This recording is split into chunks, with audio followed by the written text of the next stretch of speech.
and I was really sick. Like, I've been really sick this year.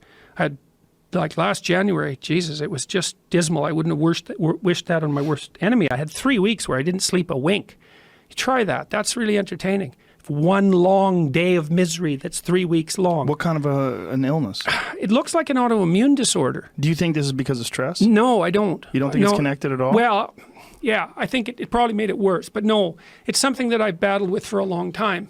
And it's something that really, both my wife and I have autoimmune illness. And my daughter got... What autoimmune illness? Don't know exactly what it is. I don't know what it is. Have you adjusted your diet? In my daughter, it manifests... Yes.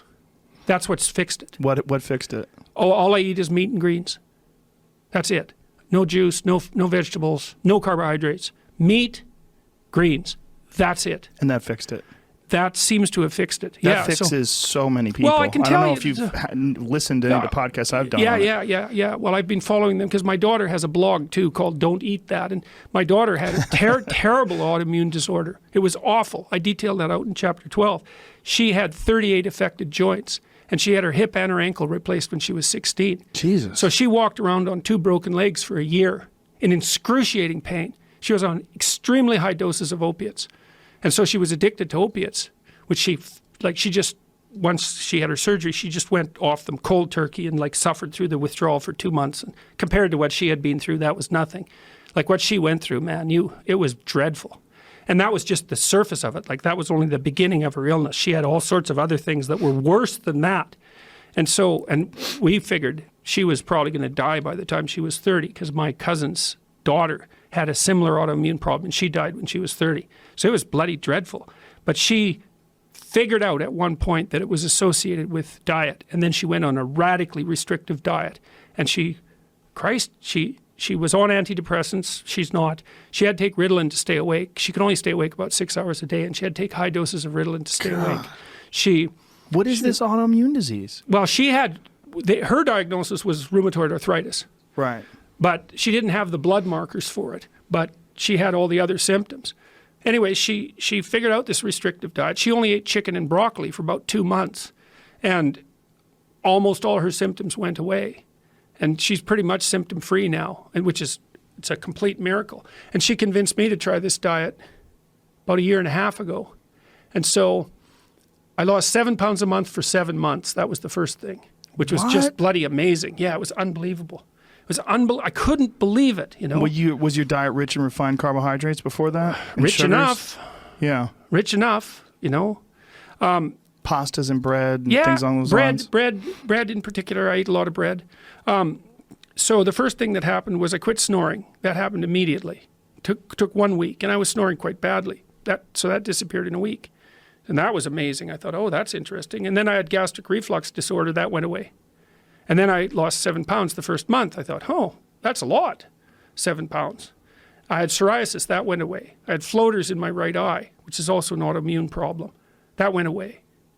I have had gum disease for 30 years. That went away. That went away. That's amazing. I'm 55. Like, my gum disease went away.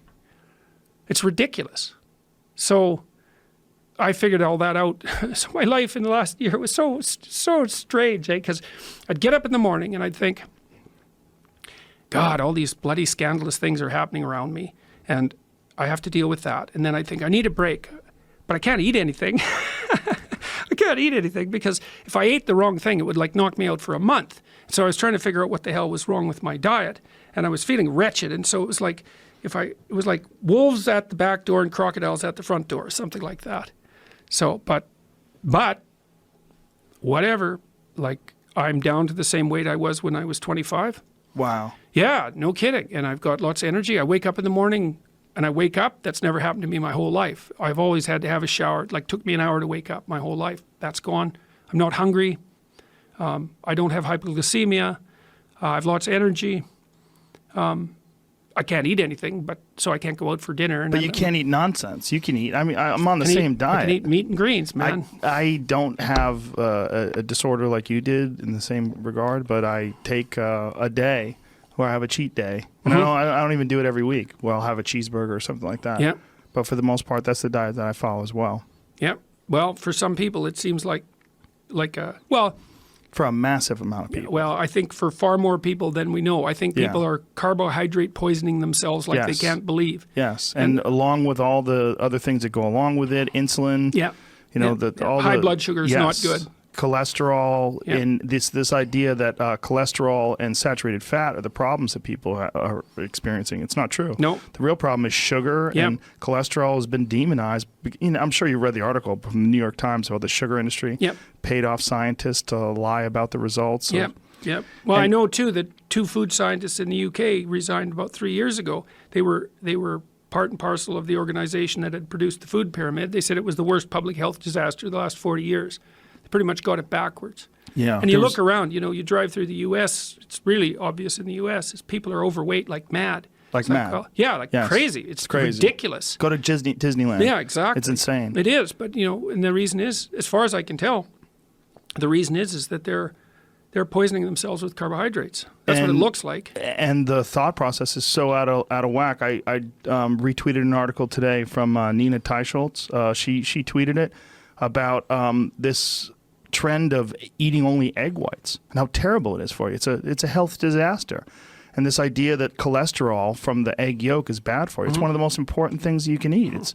And then Weight Watchers has adjusted. Yeah, see, it goes, Weight Watchers diet program now adjusts their protocol, and they say that eat all the eggs you want. It is now a 0-point food, which is fucking incredible. Yeah.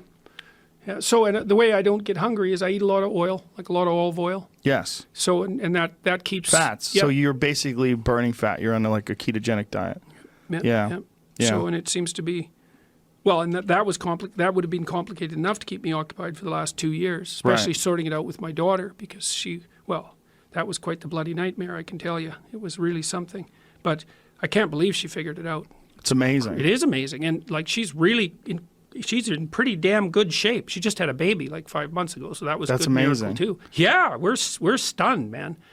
We're stunned because like it was rough. Well, she sounds like an incredibly extreme example. She is quite the tough cookie, that girl. Sounds like it. Yeah. Many people are experiencing the same revelation that their diet is killing. Look, I was tired all the time. I would hit a nap. I mean, I was always very, very active, so I stayed lean because of my physical activity, but by the end of the day, I need a nap. I would always take a nap before I'd go to jiu-jitsu. I was like, I have to take a nap or I can't train. It was because of carbohydrates. Yeah, I'd nap about 2 hours a day. Yeah. And now I don't nap at all. Me too. Well, same thing. That's not exactly true. When I've been zooming around, I take like 2-minute naps when I'm in the airport or whatever. Well, that's also, you're probably not getting enough sleep. Yeah, right, exactly. Big difference. Exactly. So yeah, it's been remarkable.